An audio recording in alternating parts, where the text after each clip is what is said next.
hablar de una problemática de la cual todavía pues se comenta mucho por el impacto terrible que supone no solamente pues a parte de la población que ha venido de otros países, sino que también cual círculo perverso termina pues también originando muchísima afectación en la propia población de nuestro país. ¿De qué vamos a hablar? Vamos a hablar de resultados de un estudio muy interesante que señalan y que revelan que las mujeres migrantes, mujeres en específico que llegan desde Venezuela huyendo de esta terrible dictadura que se vive en ese país, sufren de discriminación, xenofobia y también acoso sexual cuando ingresan a nuestro país y cuando incluso pretenden insertarse al mundo laboral, ¿no? La tragedia, el drama que viven estas mujeres cuando llegan a nuestro país hace que incluso la situación que se vive en nuestro propio país sea mucho más precario.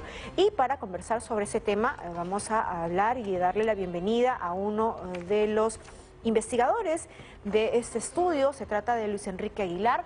Él es director de Políticas y Estrategias de CHS Alternativo, que justamente es la asociación o la entidad que realizó este estudio. Señor Aguilar, ¿cómo está? Muy buenas noches, bienvenido. ¿Qué está pasando? Buenas noches, un gusto de estar con ustedes. ¿Por qué es que es de vital importancia justamente no solamente pues dar a conocer este tipo de resultados que ha arrojado esta investigación por tratarse de un tema humanitario, sino también para de alguna manera comprender lo que ocurre en nuestro país con los problemas de género, es decir, de cómo es que las mujeres pueden o podemos insertarnos en el entorno laboral? Sí, los estudios de género relacionados a las migraciones en realidad tienen larga data. Comenzaron en los años 70 con las primeras olas migratorias importantes que se dieron en el mundo y han permitido demostrar que hay interseccionalidades que uno no puede abandonar.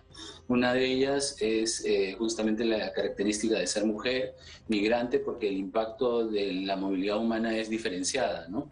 Ese es el caso peruano, donde de alguna manera no solamente nosotros, sino otras organizaciones nos hemos venido preocupando por este impacto diferenciado y hemos buscado mayor evidencia sobre esta situación. Nosotros hemos realizado una investigación de corte de acción participativa feminista y en base a entrevistas cualitativas realizadas a 33 mujeres migrantes, hemos tratado de reconstruir su discurso, su narrativa, tratando de trasladar al papel sus experiencias migratorias, ¿no? Experiencias migratorias que normalmente se suelen ver ya cuando la persona ha llegado a un país de destino, de tránsito, pero que nosotros hemos tratado de ver también desde su origen, es decir, cuál era la experiencia previa de la persona que venía, especialmente en su trayectoria laboral. Y nos encontramos con algunas constataciones que son importantes. En primer lugar, las 33 mujeres entrevistadas coincidían en el mismo perfil. La mayoría, si no todas, perdón, habían ya cursado estudios superiores y de manera completa o incompleta, pero que ya tenían una formación superior. Al menos siquiera secundaria completa.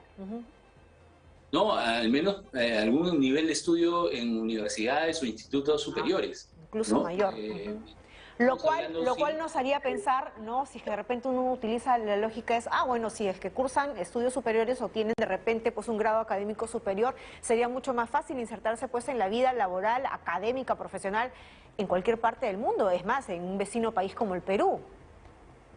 De hecho, al principio fue así. Las primeras olas migratorias fueron de personas que estaban calificadas y pasaron por procesos de migración calificada y llegaron a países como Canadá, Estados Unidos o acá mismo en Perú. Al principio, en esa primera ola, la migración era de gente que podía insertarse laboralmente a través de los programas de migración calificada. Claro. Sin embargo, luego, con el avance de la precariedad del proceso político, pero también económico en Venezuela, especialmente luego de la crisis del 2016, donde el poder adquisitivo de las y los venezolanos cayó estrepitosamente, en realidad tenían que migrar todas las personas. Si uno le pregunta a las mujeres migrantes que entrevistamos, y aparece en el estudio, si hubieran migrado antes de ese hecho, la mayoría le hubiera dicho que no.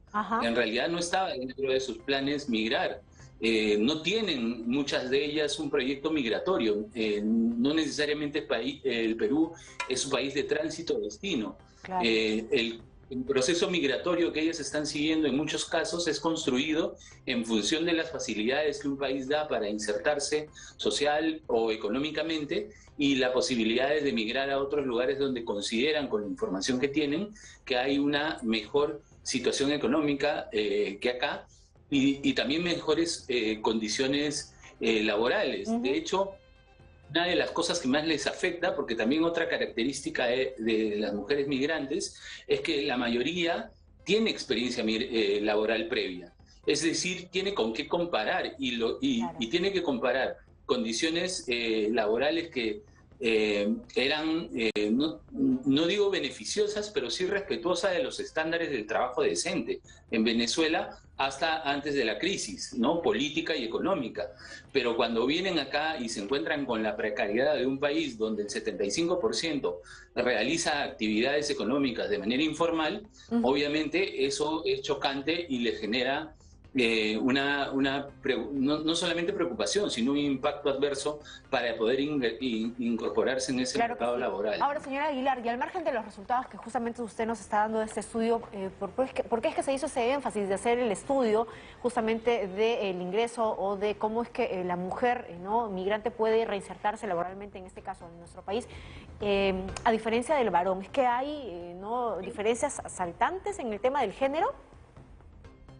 Sí, efectivamente, y como es obvio, una de las mayores preocupaciones ha estado vinculado a la violencia de género, ¿no? Claro. Al acoso laboral, al acoso sexual, y ahí han habido algunas constataciones que preocupan. Preocupan porque las mujeres migrantes que han sido entrevistadas, un grupo bastante importante, dicen que lo que les toca ante la precariedad del mercado laboral peruano, tener que adaptarse a las horas que tienen que trabajar, etcétera, pero también en algunos casos también adaptarse al acoso, y eso preocupa, ¿no? Por supuesto, ellas hay límites, ellas establecen sus límites, son conscientes. Es interesante ver el nivel de empoderamiento de la mujer venezolana y lo consciente que es de prácticas que probablemente una mujer peruana tolera y considera casi normalizadas. Claro, o invisibiliza, ¿no? Y eso es sumamente importante, ¿no? Porque de alguna manera poner énfasis justamente en la precariedad, ¿no? En lo terrible que tienen que atravesar pues las mujeres migrantes, en este caso venezolanas, al momento de acceder a un trabajo, pone énfasis a la situación que también atraviesan pues mujeres de este país, ¿no? Las peruanas, porque al finalmente los derechos humanos, el derecho a tener un trabajo donde pues uno pueda ejercer de manera libre, sin acoso, no tiene pues nacionalidad. Por supuesto, y una de las cosas que también demuestran las mujeres migrantes venezolanas es la sororidad. Es decir, son conscientes y lo dicen, que este es un problema que trasciende la nacionalidad, como bien usted lo dice, ¿no? Con algunas particularidades, por supuesto, para la mujer migrante. La xenofobia basada en género, ¿no? Una de ellas, es decir, una estereotipiación de lo que es ser mujer venezolana migrante. Hay una serie de estereotipos vinculados a las relaciones interpersonales, a las relaciones amorosas, etcétera, al mismo tipo de trabajo que pueden o no realizar y para qué son más funcionales o no en el mercado laboral, está construido. Pero también hay una hipersexualización de la mujer migrante venezolana. Y eso es preocupante y sin duda la investigación lo resalta, muestra más evidencia, una evidencia que obviamente es cualitativa, no estamos hablando de que podemos generalizar los resultados de la investigación, pero creo que sí demuestra también algunas cosas positivas. Y yo quisiera mencionar puntualmente, por favor. Sí, puntualmente, señora Aguilar. Uno, por supuesto, muchas gracias. En primer lugar, el nivel de resiliencia de las mujeres migrantes venezolanas, ¿no? Es decir, la capacidad que tienen para sobreponerse al daño que les produce. Claro. Las respuestas que pueden tener frente a eso. No solamente son capaces, a pesar de la precariedad en la que viven, de sobreponerse a ese daño, sino de tomar decisiones frente a eso. Al abandono del trabajo, la renuncia, porque ya el acoso puede llegar a pasar los límites de tolerancia que de repente ellas tienen que aceptar por la precariedad en la que se encuentran, es importante. Y también la preocupación está en relación a lo que tienen que transformar respecto a su propia construcción como mujer migrante, ¿no?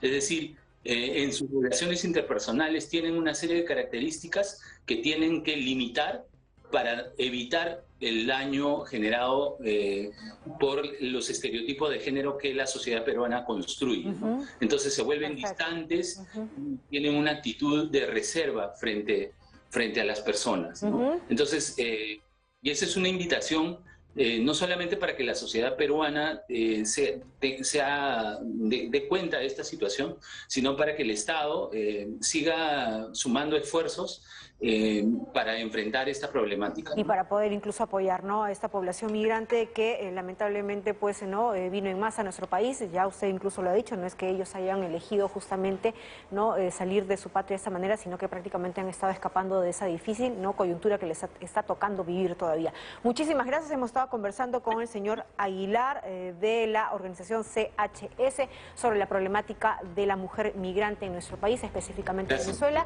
7:34 de la noche.